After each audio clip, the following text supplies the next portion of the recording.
Hugging the shores of Mirror Lake and the Olympic Village, the Hampton Inn and Suites Lake Placid offers captivating panoramic bliss, perhaps the best views in all the Adirondacks. So soy, become the motor. Pro-designed ink wrist guards, always wear them. Blizz Eyewear, design, flexibility, and value.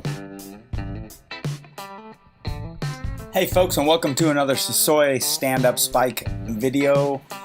Today we are going to see a summit of Whiteface Mountain and stand-up spike, and you're seeing Enrique Cubillo beginning here at Four Corners, Wilmington, New York, down by the Adirondack Chocolatier, otherwise sometimes locally known as the Candy Man, and other assorted businesses that we're passing here on the way up. It's about 7:30 in the morning, and we are being helped today by a young man on a bicycle named David McCahill, and he is graciously riding our camera bike with our GoPro mounted on the back to demonstrate this attempt.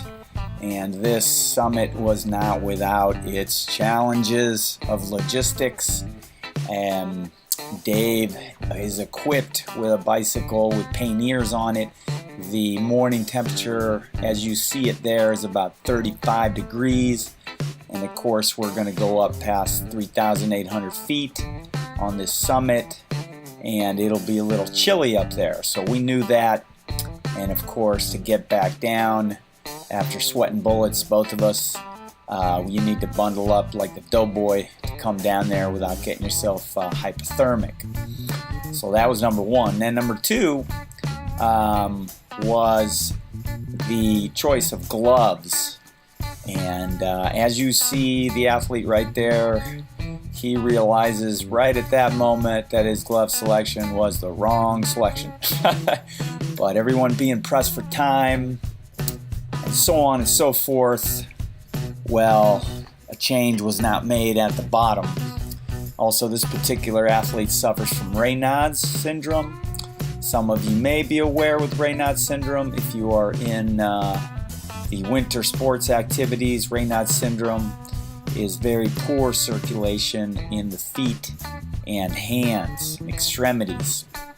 So below temperatures of 50 degrees, the capillaries will begin to close, and the fingers will begin to turn white, the toes will turn white.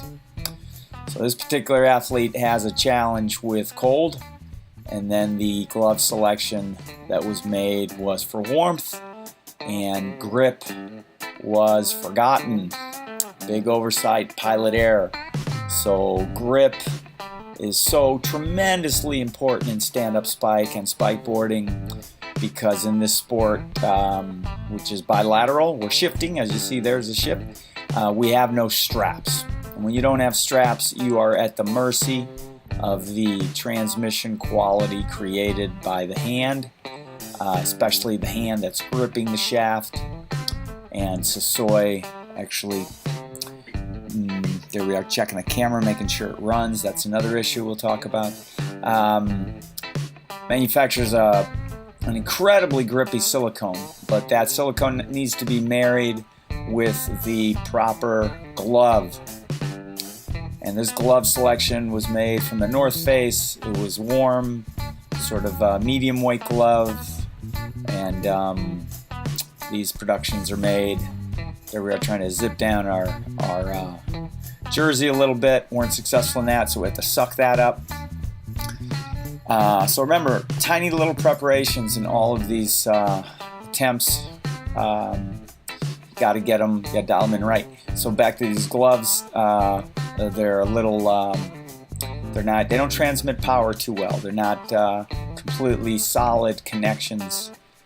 And here we're losing maybe about a half a millimeter on every stroke. So on every stroke, the shaft hand, the hand that's gripping the shaft, is sliding down about a half a millimeter. You might say that's not much, but it begins to unnerve you, and that distance will later begin to get much greater. because the athlete will begin to sweat. And with the right glove, wetness will never matter. You will still be able to transmit darn near 100%, if not 99.999%.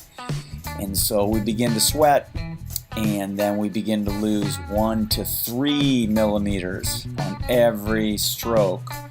And even that consciousness, that awareness that that's happening begins to zap the body strength, just your mental strength. And so you will, in this video, see a complete stop and a switch of gloves. And some of you might wonder, why on earth are we wearing wrist guards when we're doing 4 miles an hour? Well, wrist guards, believe it or not, are going to act same as taping your ankles or your wrists when you're a boxer, and they're going to add in the transmission quality of stand-up spike. And you might say, well, you could get used to not doing that, and you're right. But this particular athlete, stand-up spike and spike boards flatlands and downhills, and for those reasons you will always want to have wrist guards, because if you make a pilot error and have a dismount in the sport, you want to have wrist guards on at all times. You will fracture your scaphoid very quickly without wrist guards. So you always want to have wrist guards on when you're doing flats or downhills or anything like that. And of course, once you've gotten used to having them on all the time, if this athlete were to stand up spike this mountain without wrist guards and without that wrist support, more than likely they would sustain a wrist injury. So wrist guards do end up bracing the wrists for stand-up spike climbing, and we use them all the time outside of climbing. Obviously, a fall down here is not going to happen much to your wrists, but the reason that the wrist guards are there is they are firming up the wrist for transmission qualities. But when we initially started stand-up spiking for performance, gloves were investigated that had the best grip, and of course those would be wide receiver gloves. So wide receiver gloves for football, those are going to be extremely tacky. Cutter makes some very fine ones, but of course those gloves are not designed and engineered for stand-up spike, and you'll blow right through them in about a day or a half. Blow the finger straight out the side doing this kind of activity. Also batting gloves, cutters batting gloves for baseball. They're going to work very, very well, but also they'll be very delicate, fragile. They'll blow out as well. So what we love are firm grip work gloves. You can buy them at Home Depot or Lowe's. They're only about $10. They work very, very well. They're pithy leather. When they get wet, they still work. You grab the bejeebers out of that silicone grip, and far better than these medium weight North Face gloves. Then in winter, we use a variety of gloves, and this particular glove just never got used all that much, and honestly didn't give much thought to grip, just because we've never selected gloves that don't grip. And anyway, it was a pilot error. So right now the athlete's just worried silly about this glove situation, and it's not going to come into play until we get well above 2,800 feet.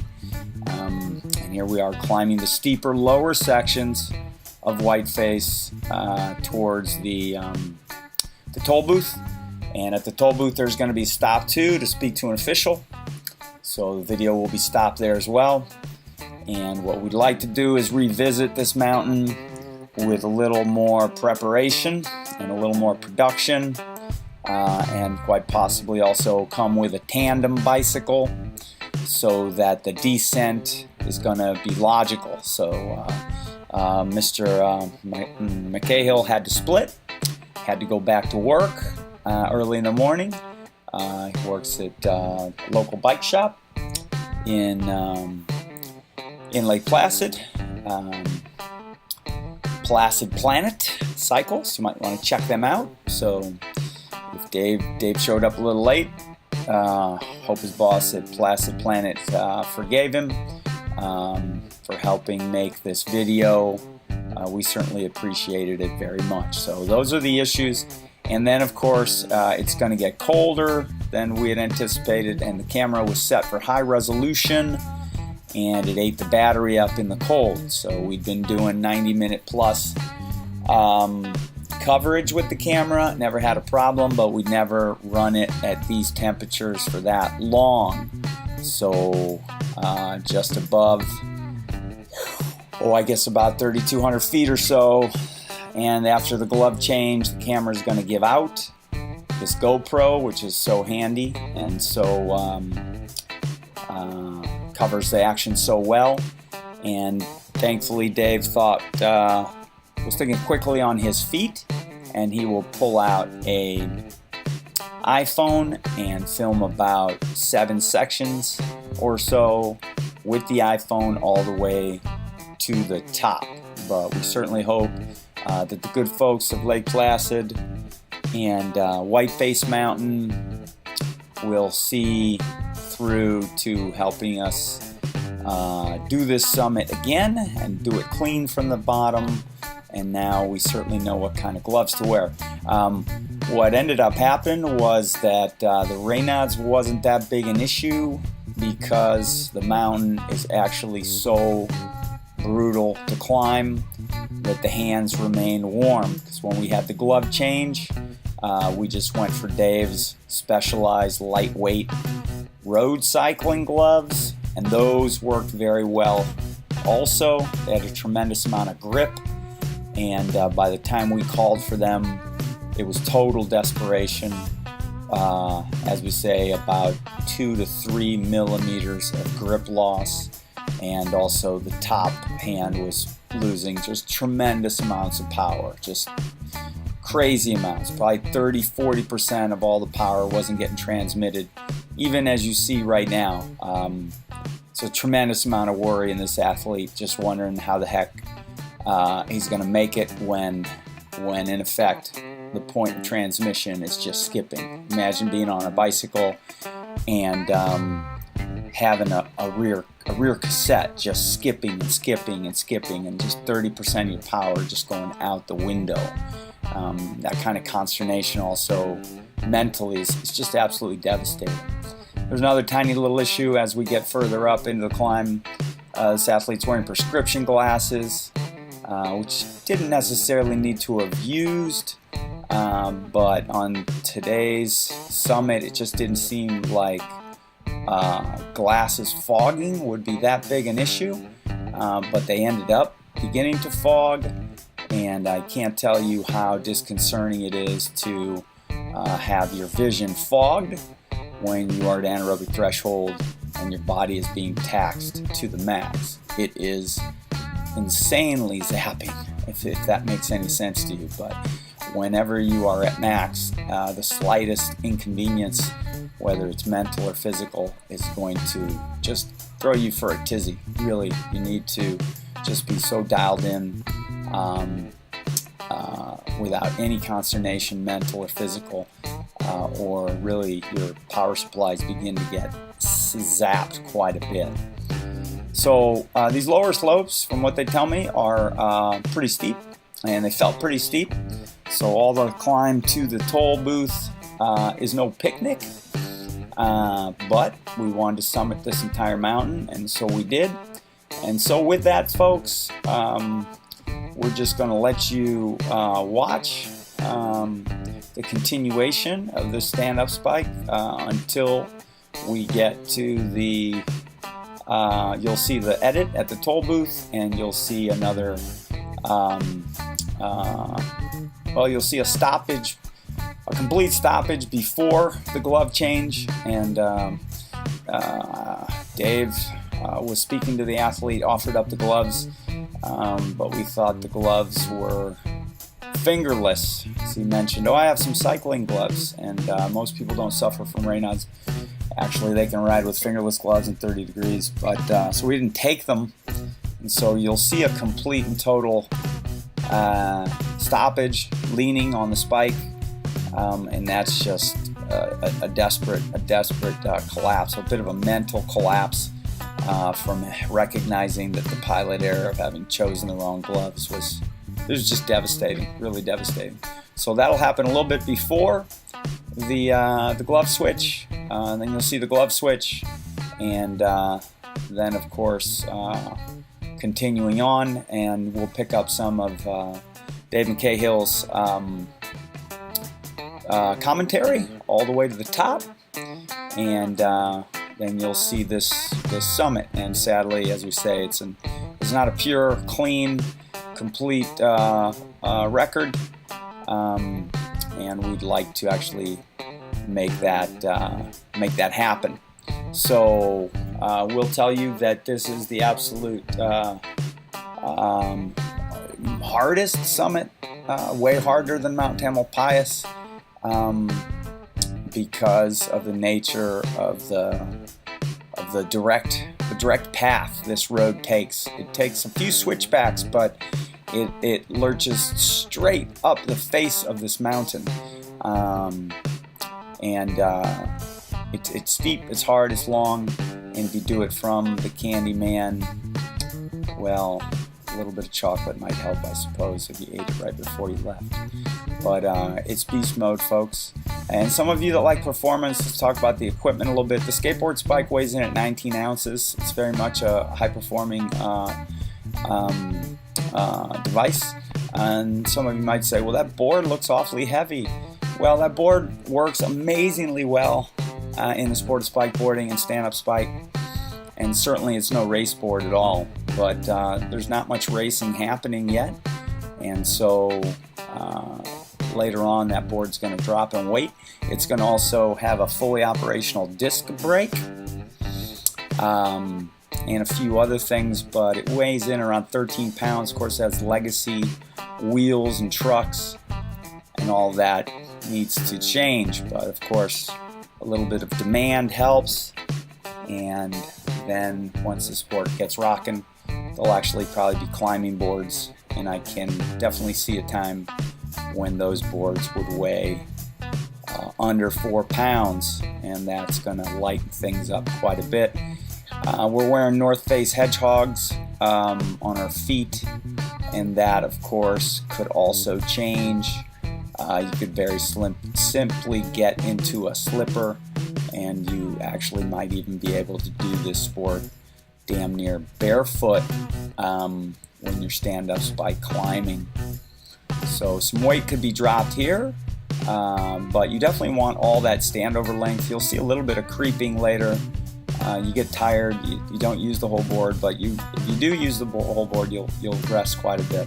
And of course, being only 5 centimeters off the ground helps a tremendous amount. But it is nice to have those wheels covered for climbing as well. Certainly for spikeboarding, you will always want to have them covered. For climbing, you might be able to get away with without covering your wheels. But every time you switch, as you see that spike comes around, it's unnerving if you hit those wheels. It's not that unnerving when you just hit a spike. So we're going to let you keep enjoying this, maybe turn up the music a little bit, and see how this goes, and wait up until Dave's commentary. And stand-up spike is the foundation stroke of spikeboarding. The other stroke is Kubi Cross, which implements the traditional skateboard kick with the upper body Nordic movement combined. But certainly stand-up spike is Corachador, and standing up mountains is a sensational workout, and it's a lot of fun if you enjoy endurance athletics. If you're a swimmer, this is going to rip your swimming. Absolutely. If you're a triathlete, you live near Whiteface, you could stand up Whiteface 4 or 5 times a year. It's going to help your swimming. Oh my goodness, here we are, all that yakking, and we're coming up, I think, to the toll booth here pretty quick. So you get to talking, and next thing you know, you're at the toll booth. Next thing you know, you're at the top. But we're going to just let this continue. There's not much else to be said. And enjoy this, and we'll pick up some more. Oh, we're not at the toll booth yet. There's still quite a bit more here, I guess. I just don't remember the terrain all that well. So you'll pick up David Cahill's commentary as we get to the edits toward the top, folks. All right. So thanks for watching. If you have any questions, definitely call us at 917-566-3386, and make sure to watch our other Adirondack Lake Placid video that was made during the same few days of coverage in that region. A lot of good spikeboarding to be had, and standing up mountains is a very specific thing and not for everyone, but certainly if you want to power up for skimo or roller ski or spikeboarding, or you're climbing or any other activity, man, this is really it's the ticket. It'll really help you out a lot. All right, folks, we'll see you at the next video, and hopefully we'll come back to Placid and get this guy clean. Also, big shout out to Blizz Protective Wear, which supports our sport, and Hampton Inn and Suites for offering the courtesy of production housing. We couldn't have done this without you. Thank you so much, and thanks to all the good people who we spoke to in Lake Placid, in the Lake Placid area, in regarding the birth of this young sport, stand-up spike and spikeboarding. Folks, thanks a lot, and please email or call with any questions. You can find us at SpikeBoarding.com, also StandUpSpike.com. Those are the two sports. And Sasoy.com is where you buy your stand-up spike and spikeboarding gear. Okay, folks, we'll see you at the next one. Thanks so much.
All right, here we go. We are at the just below the slide here, coming up to the Lake Placid turn. Enrique's hammering here. Conditions cold, about 31 degrees here, right around freezing. A little bit of fog. He's looking good. We had a little glove switch there. Enrique, you're hammering, dude. Looking good. Technique's looking awesome. There we go.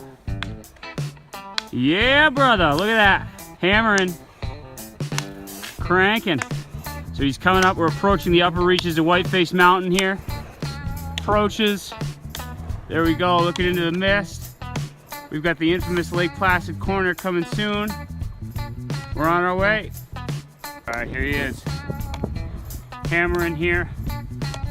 Looking good into the mist. Yeah.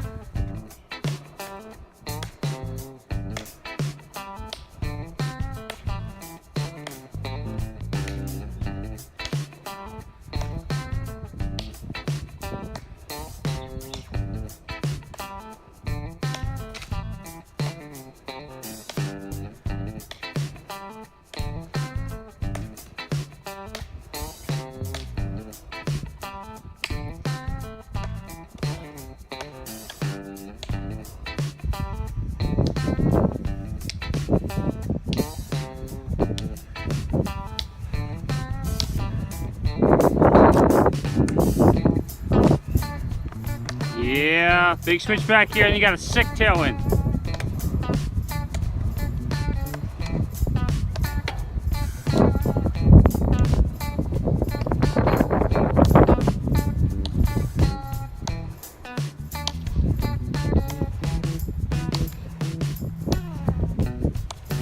Look at this guy.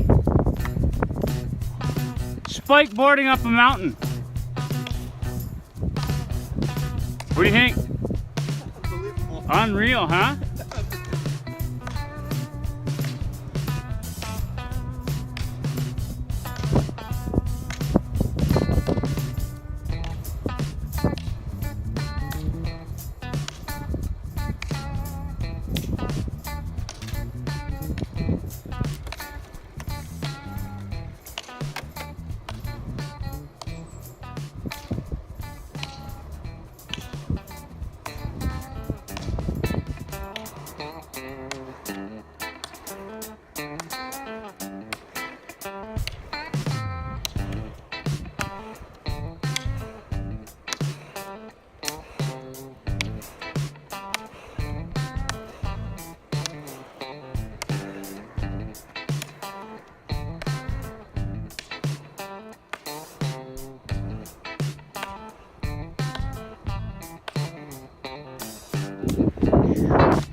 There we go.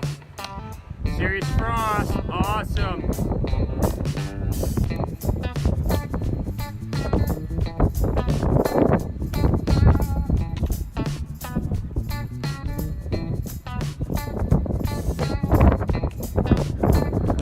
There he comes, the final meter.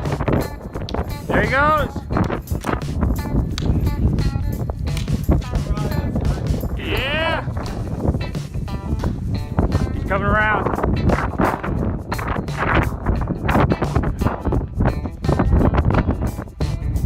Yes.